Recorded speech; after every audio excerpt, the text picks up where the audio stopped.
PM Lok Sabha में आज 4 बजे जवाब देंगे। मोदी सरकार के खिलाफ ये दूसरा अविश्वास प्रस्ताव, चर्चा के बाद वोटिंग हो सकती है।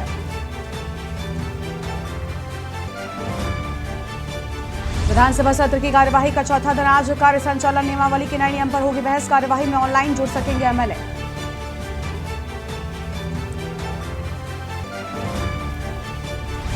नूंह में आज कर्फ्यू में 8 घंटे की ढील, दोपहर 3 बजे तक खुल सकेंगे बाजार। नेटबंदी कल रात 12 बजे तक।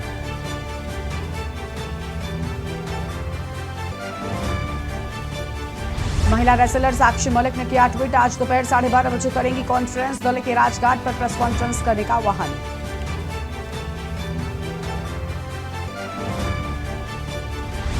एमपी एमएलए कोर्ट में मुख्तार अंसारी पर सुनवाई आज। गैंगस्टर मामले में होगी सुनवाई। 2010 में गैंगस्टर एक्ट के तहत दर्ज हुआ था मामला।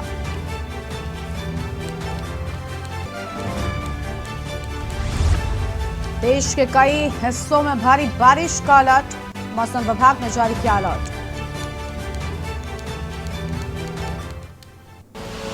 आप देख रहे हैं के न्यूज, खबरों का सारथी। नमस्कार, आप देख रहे हैं के न्यूज इंडिया और मैं हूं आपके साथ गरिमा वाजपेयी। बात करते हैं राहुल के हुंकार, पीएम का पलटवार। जी हां, कल जिस तरीके से सत्र के दूसरे दिन जब चर्चा हुई, अविश्वास प्रस्ताव की चर्चा के दूसरे दिन जब सत्र चल रहा था, उस दौरान राहुल गांधी का जो अवतार देखने को मिला। अब इस सब के बाद आज जब अविश्वास प्रस्ताव के तीसरे दिन चर्चा होगी, इस दौरान क्या कुछ कहते हैं प्रधानमंत्री जवाब में, ये बहुत अहम हो जाएगा। तो यह अहम खबर आपको हम बता दें। और राहुल गांधी ने कल दूसरे दिन कई सारे सवाल खड़े किए थे और आज अविश्वास प्रस्ताव पर चर्चा का तीसरा दिन है और आज जवाब देंगे प्रधानमंत्री नरेंद्र मोदी। प्रस्ताव पर आज जवाब देंगे प्रधानमंत्री मोदी। ये बड़ी खबर आपको हम बता रहे हैं इस वक्त की आम खबर, जहां पर प्रस्ताव के दूसरे दिन राहुल गांधी ने बोला था हमला।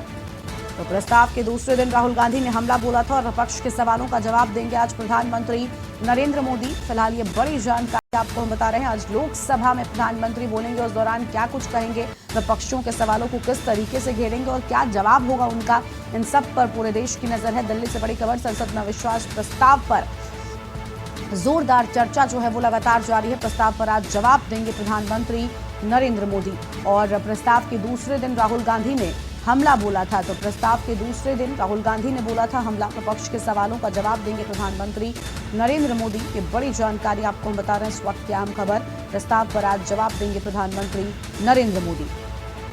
तो आज प्रस्ताव को लेकर जवाबदेही होगी। और प्रस्ताव के दूसरे दिन राहुल गांधी ने, कल हमने देखा किस तरीके से आक्रामक अंदाज में कई सारे सवाल सरकार से कर डाले थे और आज उन सभी सवालों का जवाब जब प्रधानमंत्री देंगे, उस दौरान क्या कुछ कहेंगे। अविश्वास प्रस्ताव पर चर्चा है लेकिन सवाल कई सारे हैं।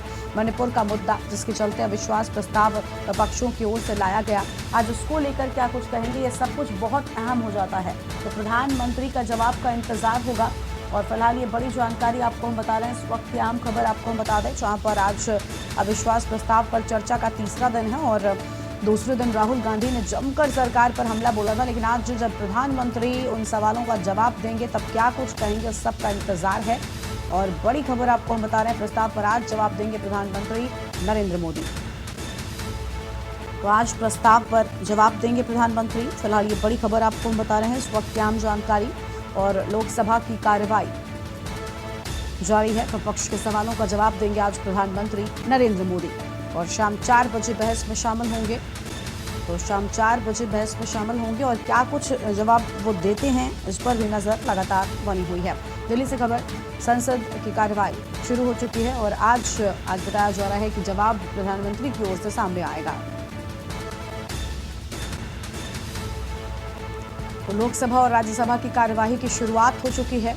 अविश्वास प्रस्ताव पर आज प्रधानमंत्री जवाब में क्या कुछ कहेंगे, इस पर पूरे देश की नजर बनी हुई है।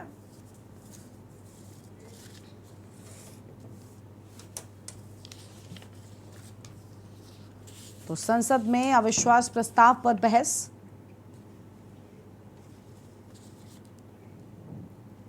और लोकसभा की कार्यवाही जारी है। आपको बता दें कि दोनों ही सदनों की कार्यवाही की शुरुआत हो चुकी है। आज अविश्वास प्रस्ताव पर प्रधानमंत्री की ओर से जवाब दिया जाएगा। संसद में अविश्वास प्रस्ताव पर बहस होगी और आपको बता दें कल दूसरे दिन जब अविश्वास प्रस्ताव पर चर्चा हो रही थी, इस दौरान राहुल गांधी की ओर से अहम बातें कही गई थी और सदी शुरुआत के साथ उन्होंने बाद में जिस तरीके से आक्रामक अंदाज में सरकार को घेरा था, जिसके बाद हालांकि सरकार की ओर से स्मृति ईरानी ने भी जवाब दिया। किरण रिजिजू बीच में ही उठकर खड़े हुए और उन्होंने भारत माता वाली बात को लेकर भी राहुल गांधी को घेरने की कोशिश की, लेकिन अब जब शुरुआत हो चुकी। माननीय अध्यक्ष जी, ये सही बात है जो मंत्री जी ने जवाब दिया कि ये जो पानी है वो राज्य का विषय है और ड्रिंकिंग वाटर देना है कि नहीं, खेतों में सिंचाई जाना है कि जाना नहीं जाना है, केंद्र सरकार के चाहने के बावजूद भी राज्य सरकार यदि नहीं चाहेगी तो नहीं होगा। लेकिन जो मैंने प्रश्न पूछा है सर और जो उसका जवाब आया है, जो राज्य सरकार से ही केंद्र सरकार ने लिया होगा, वो बहुत ही अलार्मिंग है सर। मैं जिस इलाके संथालपना से आता हूँ वहाँ TDS और पीएच जो क्वालिटी है, पीने के ड्रिंकिंग वाटर की जो क्वालिटी है वो बहुत ही खराब है सर। और क्लोराइड, नाइट्रेट और फॉस्फेट गंगा होने के कारण वो पूरा अल्काइन जो है लगा हुआ है। और मेरे इलाके में पूरे देश दुनिया में जो है कालाजार खत्म हो गया, लेकिन चाहे कालाजार है, चाहे लीवर का एनलार्जमेंट, सभा की कार्यवाही शुरू हो चुकी है, दोनों सदनों की ही कार्यवाही शुरू हो चुकी है। प्रवेश शर्मा हमारे साथ में जुड़ चुके हैं। प्रवेश, देखिए जिस तरीके से संसद में लगातार अविश्वास प्रस्ताव पर चर्चा हो रही है, आज तीसरा दिन है और सबसे अहम है, पूरे देश की नजर है, क्योंकि जिस तरीके से कल विपक्ष ने सवाल प्रधानमंत्री से सीधा तौर पर किए थे और देखिए अगर ध्यान दिया जाए तो प्रवेश जवाब भी उनको प्रधानमंत्री का ही चाहिए, क्योंकि यही वजह थी कि वो अविश्वास प्रस्ताव लेकर आए जिसमें उनका कोई फायदा नहीं था, लेकिन बावजूद इसके प्रधानमंत्री को सदन में बुलाना चाहते थे और चाहते थे कि मणिपुर के मुद्दे पर वो कुछ बोले।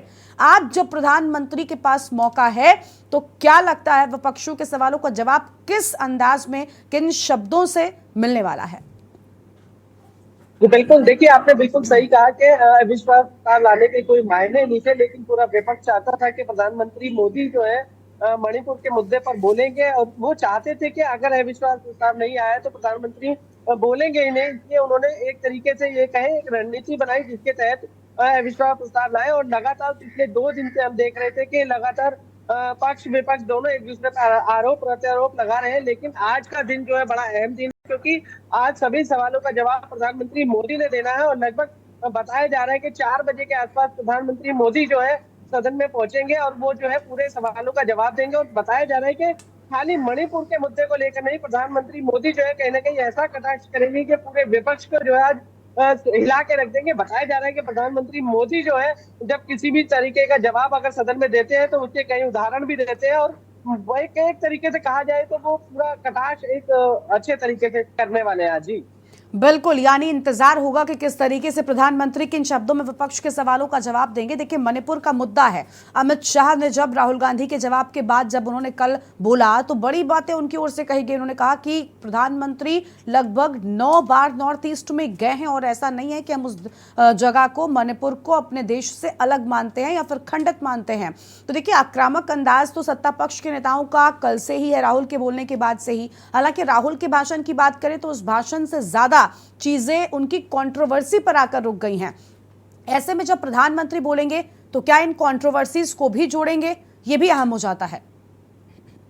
बिल्कुल, देखिए जब प्रधानमंत्री मोदी बोलेंगे तो ये जायज सी बात है कि वो किसी मुद्दे को नहीं छोड़ेंगे। और सबसे बड़ी बात मैं बता दूं, जैसे आपने कहा कि अमित शाह, गृह मंत्री अमित शाह ने जो है राहुल गांधी को कई कटाक्ष किया। सबसे बड़ी बात मैं बता दूं, उन्होंने एक जो है पर्सनल अटैक भी किया। उन्होंने बोला कि एक व्यक्ति 13 बार जो है राजनीति में उतारा गया और 13 बार वो लगभग फेल हो गया। तो वो सीधा सीधा जो मैं ये कहूँगा जो कटाक्ष था या सीधा सीधा हमला था वो राहुल गांधी के ऊपर था। और राहुल गांधी के ऊपर ही स्मृति ईरानी केंद्रीय मंत्री है, उन्होंने जो लगातार उन पर जो है हमला किया। और राहुल गांधी के जितने भी मणिपुर के मुद्दे को लेकर कल जिस तरीके से हमने देखा था, वो लगातार मणिपुर के मुद्दे को लेकर सरकार को निशाना बना रहे थे। तो कहीं ना कहीं उन्होंने राहुल गांधी को निशाना बनाया और राहुल गांधी को कई बार उन्होंने जो है कई कटाक्ष ऐसे किए जिसको लेकर राहुल गांधी पर जो है पर्सनल भी अटैक किया। और उसके बाद जब प्रधानमंत्री आज बोलेंगे तो कहीं ना कहीं वो जो है पूरे विपक्ष को जो है ऐसा जवाब देंगे ताकि जो है पूरे देश में मैसेज जाए। और सबसे बड़ी बात है कि लोकसभा चुनाव 2024 के करीब है, उसके मद्देनजर हर पार्टी,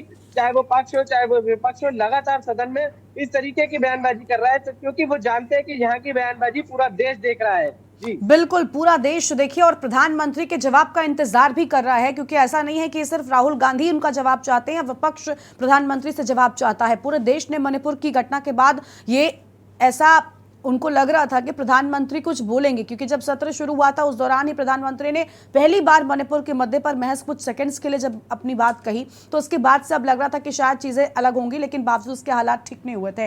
और देखिए प्रवेश, आज की भी बात करें तो चर्चा ये अविश्वास प्रस्ताव पर है, लेकिन अविश्वास प्रस्ताव से सीटों से बढ़कर चर्चा हो रही है। चर्चा पूरी सीटों पर सीमित नहीं है, चर्चा मुद्दों पर सीमित हो गई है। मणिपुर का मुद्दा उसमें सबसे ऊपर चल रहा है और लग रहा है कि जब प्रधानमंत्री बोलेंगे तो मणिपुर पर ज्यादा वक्त देंगे, क्योंकि जब प्रधानमंत्री बोलते हैं तो वो सारी चीजों को समेटते हुए बोलते हैं। ऐसे में मणिपुर को कितना वक्त मिल सकता है, क्योंकि कल राहुल गांधी के भाषण की बात करें जो कि 36 मिनट के लगभग रहा था, उसमें वो ज्यादातर वक्त मणिपुर पर ही केंद्रित रहे थे। आज प्रधानमंत्री भी क्या उसी लिहाज से जवाब देंगे या फिर वो सारी चीजों को जोड़ते हुए, ताकि क्योंकि देश इंतजार कर रहा है इसका, इस भाषण का, इस जवाब का असर आम जनता पर भी पड़ेगा। जी बिल्कुल, देखिए मैं आपको बता दूं कि गृह मंत्री अमित शाह ने जब सदन की शुरुआत हुई थी अविश्वास प्रस्ताव में, तो तब से लेकर वो एक बात रिपीट कर रहे हैं कि वो मणिपुर को लेकर चर्चा के लिए तैयार है, लेकिन पूरे विपक्ष एक जिद पर अड़ा हुआ था। विपक्ष का कहना है कि इस मुद्दे पर जो है केवल और केवल प्रधानमंत्री सदन में आकर बोले, और वो इसी वजह से अविश्वास प्रस्ताव लेकर आए थे। और आज वो दिन आ भी गया है कि प्रधानमंत्री मोदी बोलेंगे, लेकिन मैं आपको एक बात स्पष्ट कर दूं कि प्रधानमंत्री मोदी जो है केवल और केवल मणिपुर पर नहीं बोलेंगे, वो कई ऐसे मुद्दों को लेकर बोलेंगे जिस पर पूरे विपक्ष पे कटाक्ष करेंगे, कहीं ना कहीं ऐसे शब्दों का प्रहार करेंगे जिससे कि आप देखेंगे कि पूरा विपक्ष हिल जाएगा। और सबसे अहम बात यह है कि मणिपुर का मुद्दा फिर भी जो है सदन में आपको छाया हुआ दिखाई जरूर देगा। बिल्कुल, यानी आज का जो सदन है, जो सत्र है, वो किस तरीके से चलेगा इस पर इंतजार पूरे देश को भी है और नजर लगातार पूरा देश बनाए हुए है कि जब प्रधानमंत्री बोलेंगे उस दौरान क्या कुछ होगा।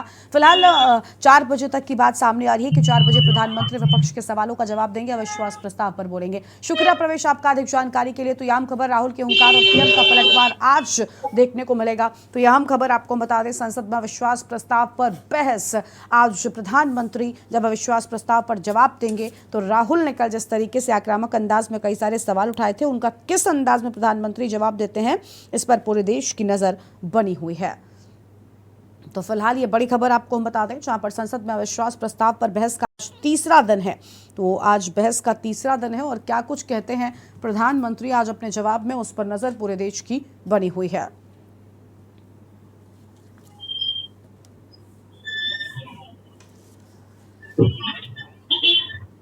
तो संसद में अविश्वास प्रस्ताव पर चर्चा को लेकर यह खबर आपको हम बता रहे हैं। लोकसभा की कार्यवाही जारी है। देखिए, दोनों सदनों की कार्यवाही जो है वो शुरू हो चुकी है और अब उम्मीद है कि, देखिए अधीर रंजन चौधरी भी यही कह रहे हैं कि उम्मीद है कि प्रधानमंत्री देश को सच बताएंगे और भारत माता कहना सबका अधिकार है, अधीर रंजन की ओर से। देखिए, अब प्रधानमंत्री के इस भाषण से पहले जो है वो अहम चीज़ें सामने आने लगी हैं और आज जो है वो जवाब देंगे।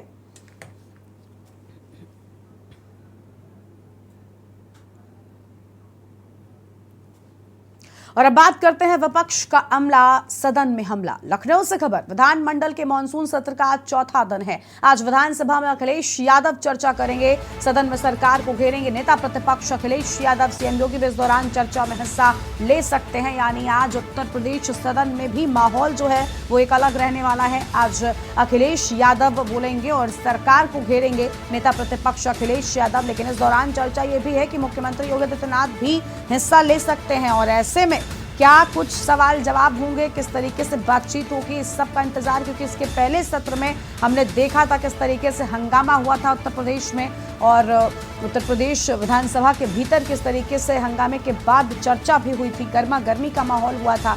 आज जब एक बार फिर से चर्चा हो रही है, नेता प्रतिपक्ष सरकार को घेरते नजर आएंगे, सवाल करते नजर आएंगे। ऐसे में अगर मुख्यमंत्री भी चर्चा में शामिल होते हैं तो किन शब्दों में जवाब दिया जाएगा, उसका भी इंतजार है। लखनऊ से खबर, विधानमंडल के मानसून सत्र का आज चौथा दिन। आज अखिलेश यादव बोलेंगे, ये बड़ी खबर आपको हम बता दें, इस वक्त की आम खबर आपको हम बता रहे हैं। आज अखिलेश यादव क्या कुछ कहते हैं, ये बेहद अहम हो जाता है।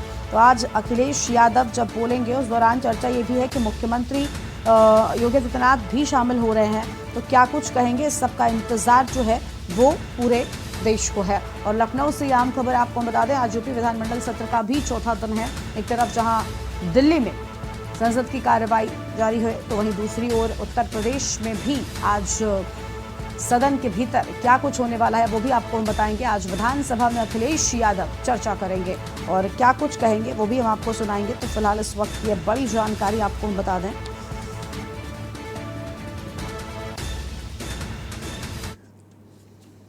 कृपया स्थान ग्रहण करें। तो ये तस्वीर आपको हम दिखा रहे हैं। आप देखिए कार्यवाही की शुरुआत हो चुकी है। विधानमंडल के मानसून सत्र का आज चौथा दिन है। जल्दी स्थान ग्रहण करें।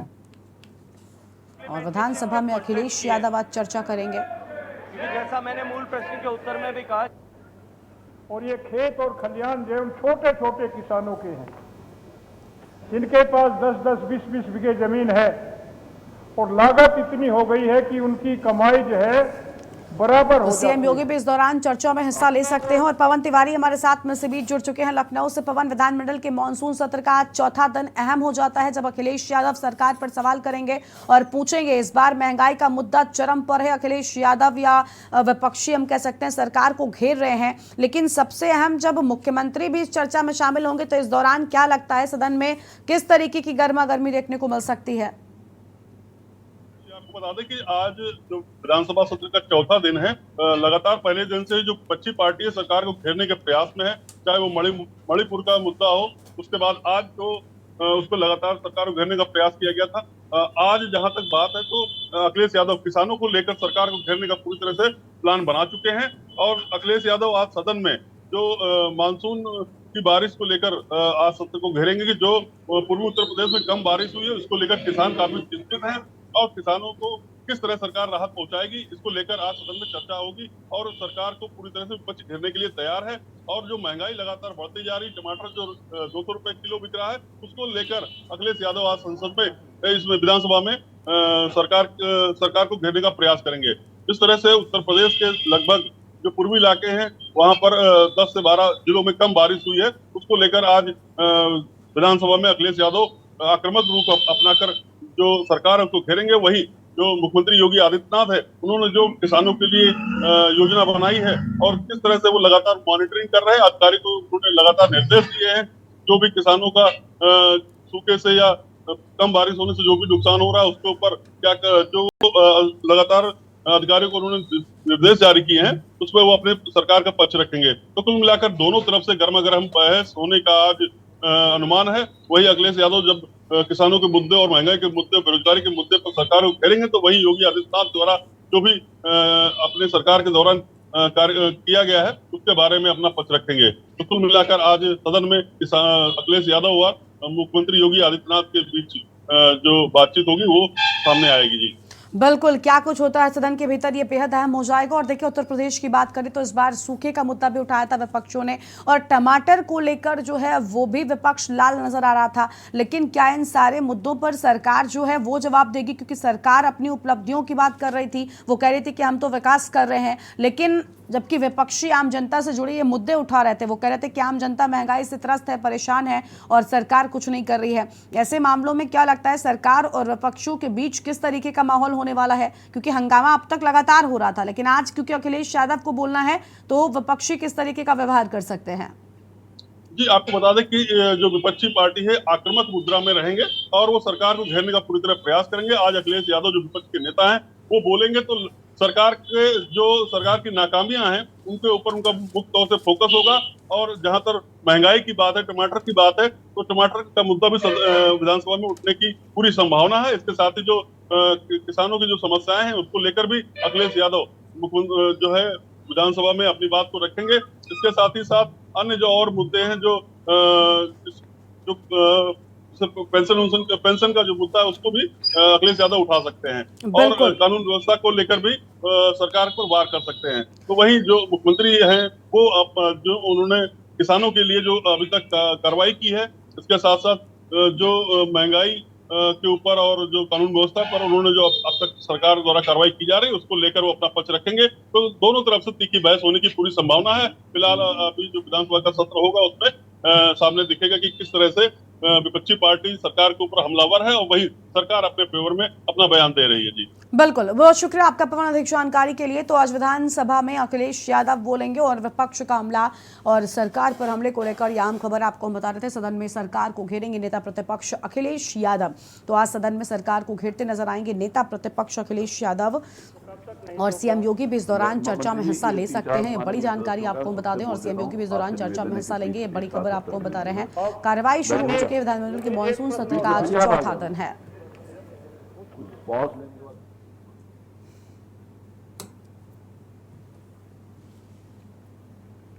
और एक छोटे से ब्रेक के लिए आप पर रुकते हैं, जल्द लौटेंगे।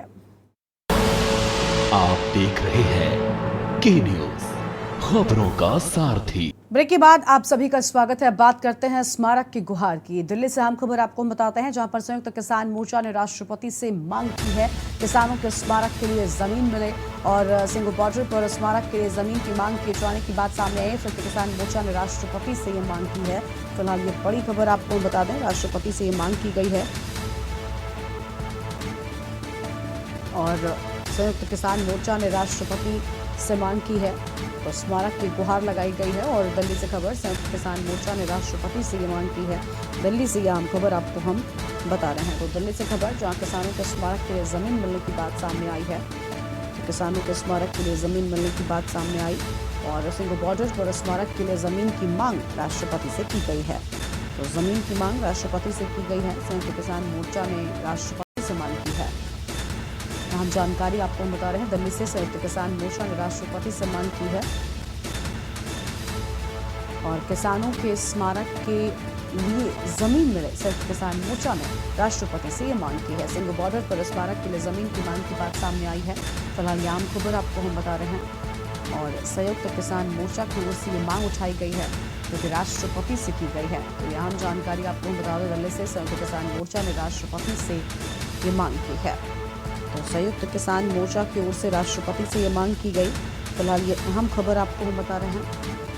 और सिंघू बॉर्डर पर स्मारक के लिए जमीन की मांग किए जाने की बात सामने आई है। तो सिंघू बॉर्डर पर स्मारक के लिए जमीन की मांग किए जाने की बात संयुक्त किसान मोर्चा ने मांग की है। और दिल्ली से खबर, संयुक्त किसान मोर्चा ने राष्ट्रपति से मांग की है। फिलहाल ये अहम जानकारी आपको हम बता रहे हैं। इस वक्त की आम खबर, किसानों के स्मारक के लिए जमीन मिले, साफ तौर पर सामने आया है। तो यह आम जानकारी, सिंघू बॉर्डर पर स्मारक के लिए जमीन की मांग किए जाने की बात कही गई है। और संयुक्त किसान मोर्चा ने राष्ट्रपति से मांग की है। तो संयुक्त किसान मोर्चा ने राष्ट्रपति से मांग की। दिल्ली से खबर, संयुक्त किसान मोर्चा ने राष्ट्रपति से स्मारक की गुहार लगाई है और किसानों के स्मारक के लिए जमीन मिले, ऐसा कहना है संयुक्त किसान मोर्चा का। तो फिलहाल ये अहम जानकारी आपको बता दें, जहाँ पर स्मारक के लिए ज़मीन की मांग संयुक्त किसान मोर्चा की ओर से उठाई गई है। फिलहाल इस वक्त ये आम खबर आपको हम बता दें, जहाँ पर ये मांग उठाई गई है। और दिल्ली से खबर है, संयुक्त किसान मोर्चा को लेकर मांग की गई है। किसानों के स्मारक के लिए ज़मीन मिले, संयुक्त किसान मोर्चा का ये कहना है। सिंघू बॉर्डर पर स्मारक के लिए ज़मीन की मांग की गई। फिलहाल ये आम खबर आपको हम बता दें, जहां जमीन की मांग की गई है। और दिल्ली से खबर, संयुक्त किसान मोर्चा ने राष्ट्रपति से मांग की है। स्मारक की गुहार लगाई है संयुक्त किसान मोर्चा ने। किसानों के स्मारक के लिए जमीन मिले, यह हम बातें सामने आई हैं। और सिंघू बॉर्डर पर स्मारक के लिए जमीन की मांग की गई है। संयुक्त किसान मोर्चा ने राष्ट्रपति से ये मांग की है। दिल्ली से यह आम खबर आपको हम बता रहे हैं।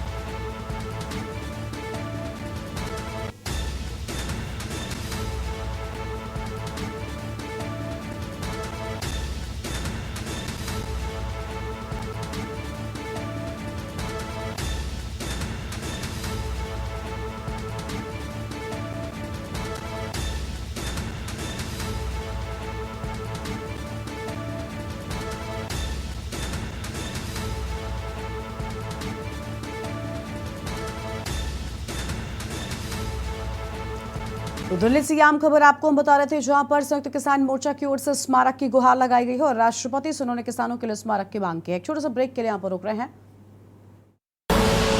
आप देख रहे हैं के न्यूज, खबरों का सारथी। वापस आ रहे हैं, मैं हूं आपके साथ सोनी चौहान।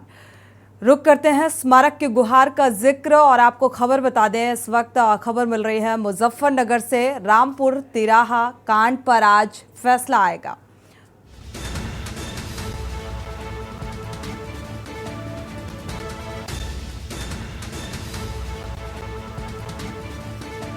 और उससे पहले आपको दिल्ली की खबर बता दें, संयुक्त किसान मोर्चा ने राष्ट्रपति से मांग की है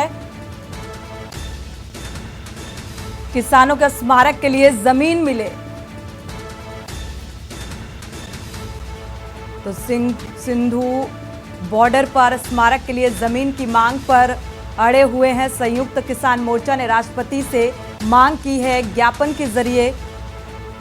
दिल्ली से आपको खबर बता रहे हैं, संयुक्त किसान मोर्चा ने राष्ट्रपति से मांग की है किसानों के स्मारक के लिए जमीन दी जाए। शक्ति किसान मोर्चा की तरफ से ये मांग है। सिंधु बॉर्डर में संयुक्त किसान मोर्चा ने राष्ट्रपति से मांग की। दिल्ली से आपको खबर बता रहे हैं, किसानों ने स्मारक के लिए ये जमीन मिले, इस बात का जिक्र और ये मांग, और इसको लेकर एकजुट किसान मोर्चा।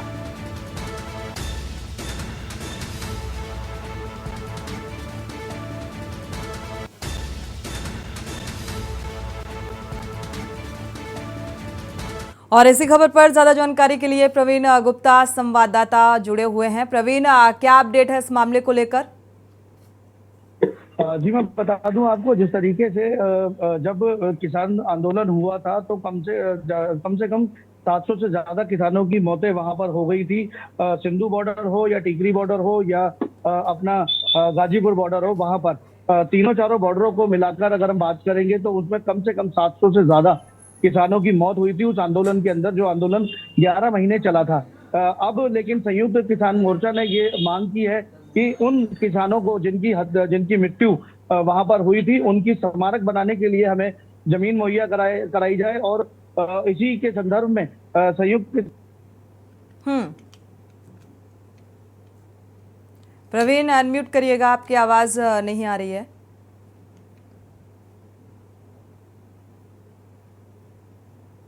चलिए वापस से प्रवीण आपका रुख करते हैं, आपकी आवाज नहीं आ रही है, अनम्यूट करिएगा। इसके बाद आप जानकारी साझा करिए, क्योंकि लगातार जिस तरीके से जो किसान आंदोलन के दौरान जिनकी मौत हुई और उसके स्मारक बनाए जाने को लेकर किसान अब राष्ट्रपति से मांग कर रहे हैं। प्रवीण, क्या किसी तरीके की उम्मीद अब किसानों को नजर आ रही है? स्मारक की गुहार लगा रहे हैं, और अगर ये मांग पूरी नहीं होती तो किसानों की तरफ से अगला कदम क्या होगा?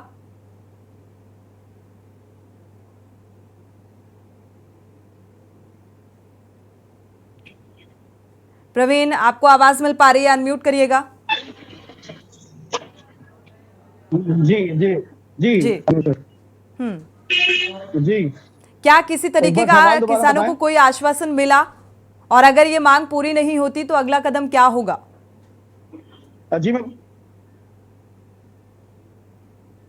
मैं आपको बता दूं, जिस तरीके से किसानों ने इस बार जमीन मांगी है उनके स्मारक के लिए, अगर ये मांग इनकी पूरी नहीं होती तो हो सकता है दोबारा किसान आंदोलन हो, और जितने भी राज्य से सभी छाटे हुए थे वो दोबारा दिल्ली की धरती।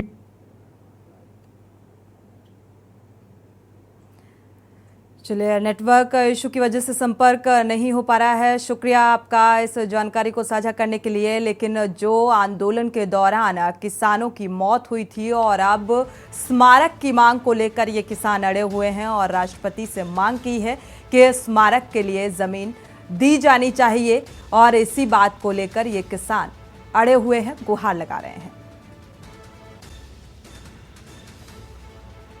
तो सिंधु बॉर्डर पर संयुक्त किसान मोर्चा ने राष्ट्रपति से यह मांग की कि स्मारक बनाए जाने को लेकर जमीन मिलनी चाहिए, और अगर अब इसमें अभी फिलहाल किसी भी तरीके का आश्वासन मिलता हुआ नजर नहीं आ रहा है।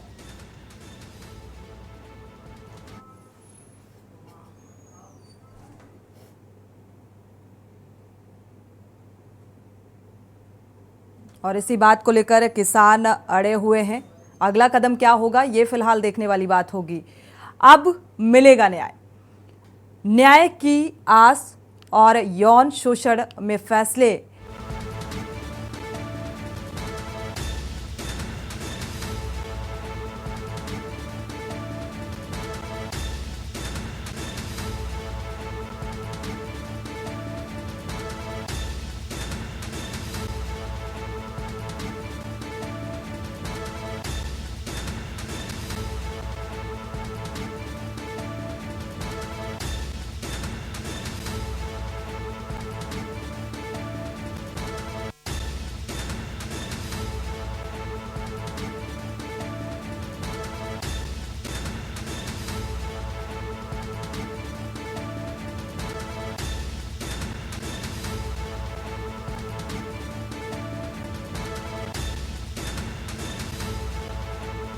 नगर से आपको खबर बता रहे हैं। रामपुर तिराहा कांड का ये मामला 1994 में आंदोलनकारी पर फायरिंग हुई थी।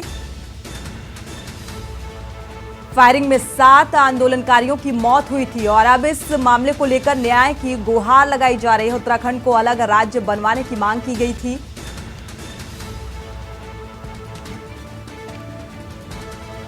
उन्नीस में आंदोलनकारी पर यह फायरिंग हुई। फायरिंग में 7 आंदोलनकारियों की मौत हुई थी। उत्तराखंड को अलग राज्य बनवाने की मांग की गई थी। सीबीआई की जांच पर पुलिस पर केस दर्ज हुए थे। देहरादून से दिल्ली जाते समय यह फायरिंग की गई थी। मुजफ्फरनगर के रामपुर तिराहे पर गोलीबारी की गई थी।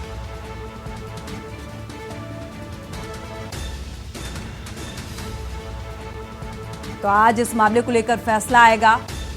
1994 में आंदोलनकारियों पर जो फायरिंग हुई, इस मामले को लेकर न्याय की गुहार और क्या कुछ फैसला निकलकर सामने आएगा ये फिलहाल देखना होगा।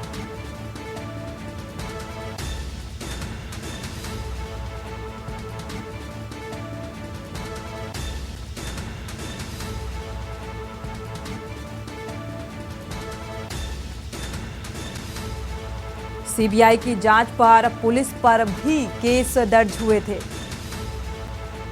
देहरादून से दिल्ली जाते समय फायरिंग की गई थी और इस मामले को लेकर फैसला आज जाना है। मुजफ्फरनगर के रामपुर तिराहे पर यह गोलीबारी की गई थी।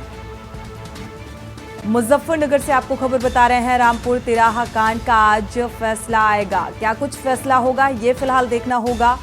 1994 में आंदोलनकारियों पर जो फायरिंग की गई उस मामले को लेकर फैसला आना है। फायरिंग में 7 आंदोलनकारियों की मौत हुई थी। तो क्या अब उम्मीद की जा सकती है कि इस मामले को लेकर अब न्याय मिल पाएगा? क्या मिलेगा अब न्याय? उत्तराखंड को अलग राज्य बनवाने की मांग की गई थी और इसी को लेकर आंदोलन किया गया था और इस आंदोलन में गोलीबारी की गई थी।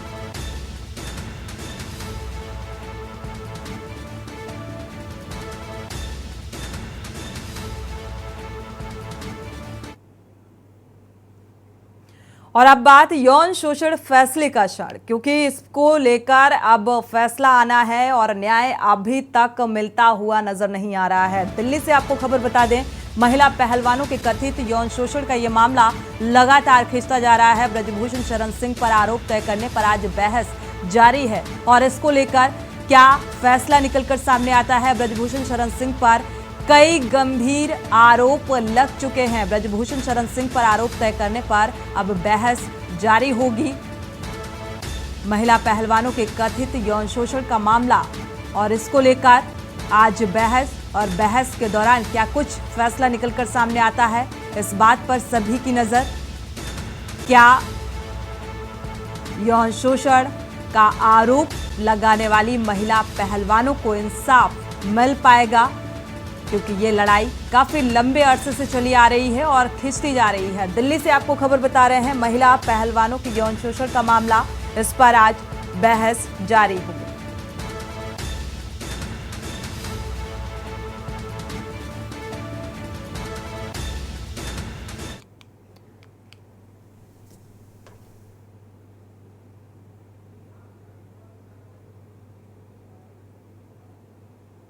और इसी बीच बड़ी खबर से आपको रूबरू करा दें, राज्यसभा की कार्यवाही को 12 बजे तक के लिए स्थगित किया गया है। बड़ी खबर, आज चौथा दिन था दोपहर 2 बजे तक के लिए कार्यवाही को स्थगित किया गया। खड़गे के भाषण के बीच सत्ता पक्ष का जोरदार हंगामा। तो शोर शराबे के बीच राज्यसभा की कार्यवाही स्थगित की गई। राज्यसभा की कार्यवाही को 2 बजे तक के लिए स्थगित किया गया है।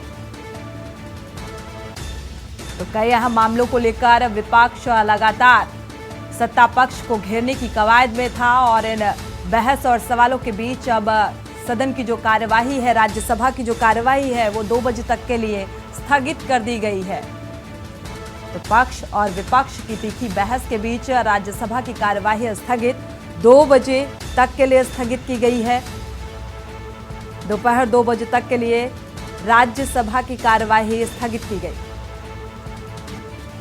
तो खड़गे के भाषण के बीच सत्ता पक्ष का जोरदार हंगामा और जोरदार हंगामे के बीच इस बहस के बीच राज्यसभा की कार्यवाही को स्थगित किया गया।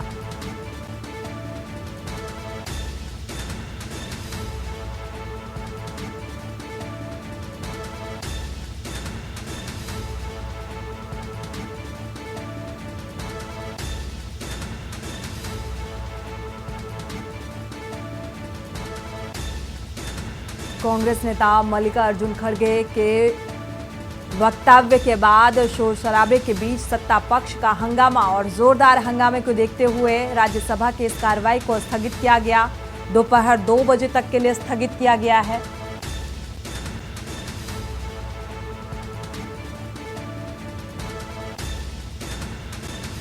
क्योंकि आज का दिन बेहद अहम, बेहद खास, जिस तरीके से सदन में पक्ष और विपक्ष के तीखे सवाल, राज्यसभा की कार्यवाही को फिलहाल इस जोरदार हंगामे के बीच स्थगित कर दिया गया है।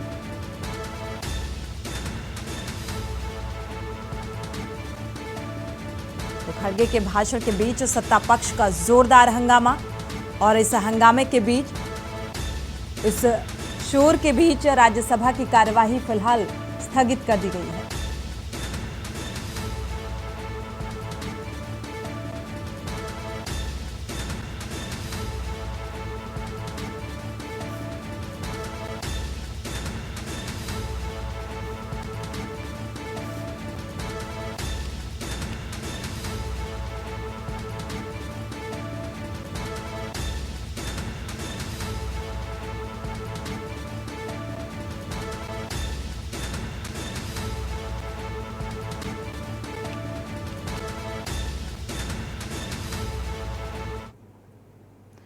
बुलंदशहर में ऑपरेशन लंगड़ा जारी है। पुलिस और बदमाशों के बीच मुठभेड़। देहात पुलिस की 3 बदमाशों से मुठभेड़। फारूक उर्फ सितारा को गोली लगी। इस मुठभेड़ के दौरान फारूक के साथी नितेश व अजीम भी गिरफ्तार किए गए। मुठभेड़ में गिरफ्तार हुए तीनों शातिर आरोपियों से लूट के 1,12,000 रुपए, 3 तमंचे, 4 जिंदा कारतूस व 3 खोखा कारतूस बरामद किया गया। चेकिंग के दौरान शांतिदीप के पास मुठभेड़ हुई। फारूक के साथी नितेश व अजीम भी गिरफ्तार किए गए हैं। मुठभेड़ में गिरफ्तार तीनों शातिर। तो इस मुठभेड़ के दौरान फिलहाल 3 शातिर अपराधियों को गिरफ्तार कर लिया गया है। इनके पास से लूट के 1 लाख रुपए भी बरामद किए गए। 3 तमंचे, 4 जिंदा कारतूस, 3 खोखा बरामद किए गए हैं। मुठभेड़ में गिरफ्तार हुए ये तीनों शातिर। प्रशासनिक स्तर पर आगे की कार्रवाई जारी है। आरोपियों के पास से 1,12,000 की बरामदगी की गई। 3 तमंचे भी बरामद किए गए। चेकिंग के दौरान शांतिदीप के पास ये मुठभेड़ हुई और इस मुठभेड़ के दौरान 3 आरोपियों को गिरफ्तार किया गया। पूछताछ की जा रही है। आगे की प्रशासनिक कार्रवाई जारी है।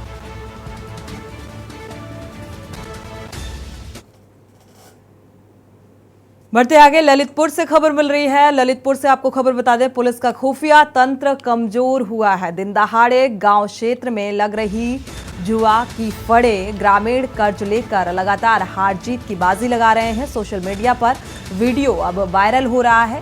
थाना नाराहट क्षेत्र अंतर्गत गदौरा का यह मामला बताया जा रहा है।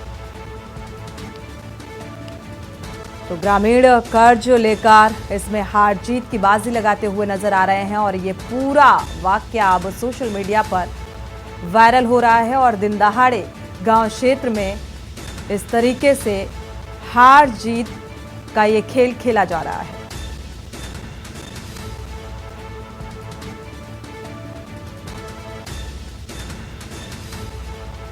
प्रशासनिक स्तर पर फिलहाल कोई कार्रवाई होती नजर नहीं आ रही है। थाना नाराहट क्षेत्र का ये मामला बताया जा रहा है। ललितपुर से खबर, पुलिस का खुफिया तंत्र कमजोर है और ये चुनौती है प्रशासनिक अमले को। जिस तरीके से दिन दहाड़े गांव के क्षेत्र में जुआ का फड़ लग रहा है और ग्रामीण इसका शिकार हो रहे हैं। सोशल मीडिया पर वीडियो भी वायरल हो रहा है। हालांकि प्रशासनिक स्तर पर अभी तक इस वीडियो का संज्ञान नहीं लिया गया, ना ही किसी तरीके की कोई कार्रवाई होती नजर आ रही है।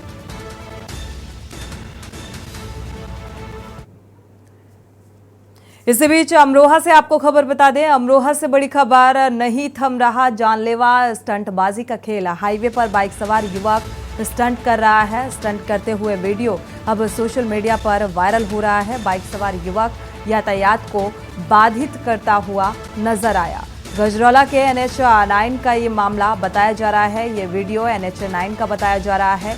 अब सोशल मीडिया पर ये वायरल हो रहा है वीडियो। देखना ये होगा कि इस वीडियो का संज्ञान प्रशासनिक स्तर पर लिया जाता है और क्या कुछ इसके खिलाफ कार्रवाई की जाती है, क्योंकि लगातार ऐसे मामले देखने को मिल रहे हैं। स्टंट करते हुए वीडियो सामने आते हैं तो जान जोखिम में डालकर यातायात को बाधित करते हुए ये शख्स स्टंटबाजी करते हुए नजर आ रहा है। कभी भी कोई एक बड़ा हादसा हो सकता है। गजरौला के NH 9 का ये मामला, हाईवे में स्टंटबाजी करते हुए शख्स की ये तस्वीर सामने आ रही है।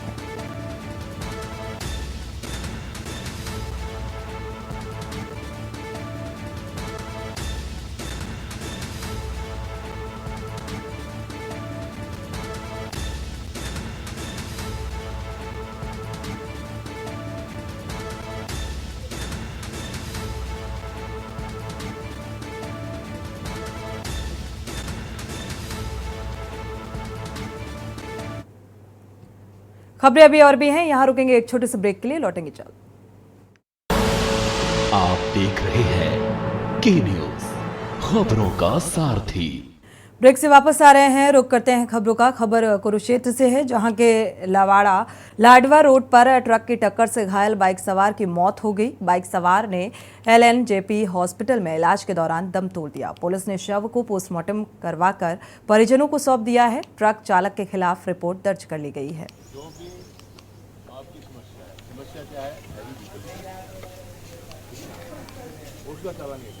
प्रशासन से आश्वासन दिया है कि रोड गांव के दोनों साइड में हम जो ऊपर से एंगल आती है गटर टाइप में, जो अंडरपास टाइप बोलते हैं, वो लगवाएंगे। यह आश्वासन दिया है और लोड व्हीकल नहीं आएंगे।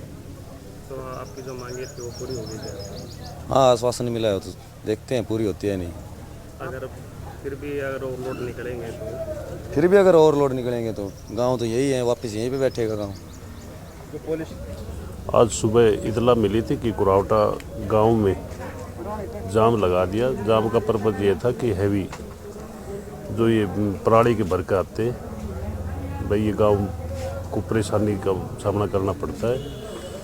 तो इस जाम के दौरान अपने ड्यूटी मजिस्ट्रेट BDPO मैडम जी मौका पाई और उनकी समस्या का समाधान किया। समाधान के बाद में जाम को हटा दिया।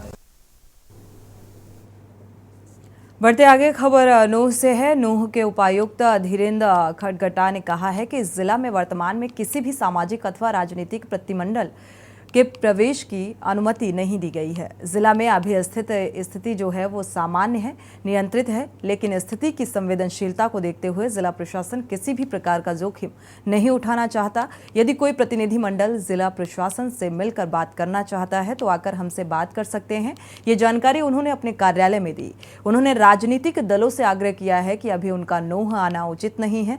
जिला में स्थिति धीरे धीरे सामान्य हो रही है और यहाँ की जनता एक दूसरे के साथ शांति वार्ता करते हुए अन्य लोगों को भी कानून व्यवस्था बनाए रखने को लेकर प्रेरित कर रही है। जिला में दुकान आदि भी धीरे धीरे अब खुल रही हैं और लोग आपस में बैठकर बातचीत कर रहे हैं। बढ़ते आगे, महेंद्रगढ़ के गांव कुरावटा में बने बिजली प्लांट में आने वाले ओवरलोड वाहनों से परेशान ग्रामीणों ने मंडोला जयपुर जाने वाले मार्ग पर जाम लगा दिया। ग्रामीणों का कहना है कि गांव में बने बिजली प्लांट में प्रतिदिन सैकड़ों ओवरलोड वाहनों का आवागमन रहता है। ओवरलोड वाहनों के कारण आए दिन बिजली पोल क्षतिग्रस्त होते रहते हैं। मंगलवार रात शॉर्ट सर्किट के कारण पराली में भरे 2 ट्रैक्टर ट्रॉली में आग लग गई। करीब 7 से 8 घंटे की कड़ी मशक्कत के बाद 4 से 5 फायर ब्रिगेड की गाड़ियों की सहायता से आग पर काबू पाया गया। ग्रामीणों ने बताया कि इस समस्या का समाधान हुआ ही था कि एक और अन्य ट्रैक्टर ने बिजली के पोल को टक्कर मार दी, जिससे गांव की बिजली सप्लाई बाधित हो गई है। जाम की सूचना के बाद सिटी थाना एसएचओ व सदर थाना एसएचओ पुलिस बल के साथ मौके पर पहुंचे और ग्रामीणों को समझाने का प्रयास किया, लेकिन ग्रामीण अपनी मांग पर अड़े हुए हैं। सदर थाना एसएचओ ने जिला प्रशासन के उच्च अधिकारियों से इस बारे में बातचीत की, अवगत कराया। इसके बाद प्रशासन की तरफ से बीडीपीओ निशा तंवर मौके पर पहुंची और आश्वासन के बाद ग्रामीणों को वहां से हटाया। पिछली बार 10 आदमी गए थे, मुकदमे बाद को आपसे भगवा दी हमारा सॉल्यूशन करो। प्रशासन से आश्वासन दिया है कि रोड गांव के दोनों साइड में हम जो ऊपर से एंगल आती है गटर टाइप में, जो अंडरपास टाइप बोलते हैं, वो लगवाएंगे। यह आश्वासन दिया है और लोड व्हीकल नहीं आएंगे। तो आपकी जो मांगे थी वो पूरी हो गई क्या? हाँ, आश्वासन मिला है, तो देखते हैं पूरी होती है नहीं। आज सुबह इतला मिली थी कि कुरावटा गांव में जाम लगा दिया। जाम का पर्पज़ ये था कि हैवी जो ये पराली के भर के आते भाई, ये गांव को परेशानी का सामना करना पड़ता है। तो इस जाम के दौरान अपने ड्यूटी मजिस्ट्रेट बीडीपीओ मैडम जी मौका पाई। देखिए, हम जो उनकी फैक्ट्री है वहाँ पर गए थे, उनसे बातचीत हुई है। तो जो गांव वालों की समस्या मेन थी वो ये थी कि ओवरलोडिंग जो वाहन आते हैं वो आते हैं और गांव में दिक्कत होती है इस काम के लिए। तो आरटी ऑफिस से भी हमारे पास आए हुए हैं जो अधिकारीगण हैं और चालान यहाँ पर कट रहा है। और आगे से यही आश्वासन इनको है कि कोई भी ओवरलोडिंग वाहन यहाँ पर एंटर नहीं करेंगे, ताकि गाँव वालों को समस्या ना हो पाए। खबर रेवाड़ी से है। नूह में हुई हिंसा के बाद अब प्रदेश भर में शांति का माहौल है और इसी बीच रेवाड़ी की ग्राम पंचायत ने अपने अपने क्षेत्र के थाना प्रभारी को एक पत्र के माध्यम से विशेष समुदाय और शरारती तत्व प्रोग्राम में आने से रोकने की बात कही है। गौरतलब है कि नूह में हुई हिंसा के बाद नूह से लगते जिले फरीदाबाद, गुरुग्राम, रेवाड़ी व पलवल में भी छोटी मोटी घटनाएं देखने को मिली थी, लेकिन अब हर जगह शांति का माहौल है। प्रशासन की तरफ से लगाई गई धारा 144 भी हटा दी गई है, लेकिन इसी बीच रेवाड़ी जिले की ग्राम पंचायत ने विशेष समुदाय और शरारती तत्व के गांव में आने से पूर्व परमिशन लेने व फेरी वालों पर पाबंदी लगाने की बात कही है, जिसके लिए उन्होंने पूर्व में हुई चोरी की घटनाओं का हवाला दिया। उन्होंने कहा कि विशेष समुदाय के आने से गांव में अशांति हो सकती है और इसके चलते ये फैसला लिया गया है।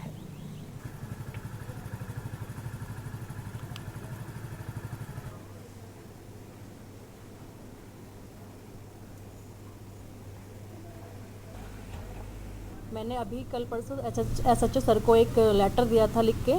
उसमें मैंने लिखा था कि जो भी विशेष समुदाय के लोग या शरारती तत्व हमारे गांव में आते हैं वो एंट्री ना करें बिना इजाज़त के, ताकि गांव में शांति का माहौल बना रहे और इससे गांव के लोग भी सतर्क रहेंगे और एसएचओ आप भी तुरंत ध्यान देंगे हमारे गाँव की तरफ। और इसमें ये भी लिखा है व्यवसाय नहीं करना दिया जाएगा, फेरी वगैरह नहीं लगाने दी जाएगी। हाँ जी, हाँ जी, क्योंकि लोग फेरी लगाते हैं दिन में और रात में सर वही चोरी का कारण बनते हैं।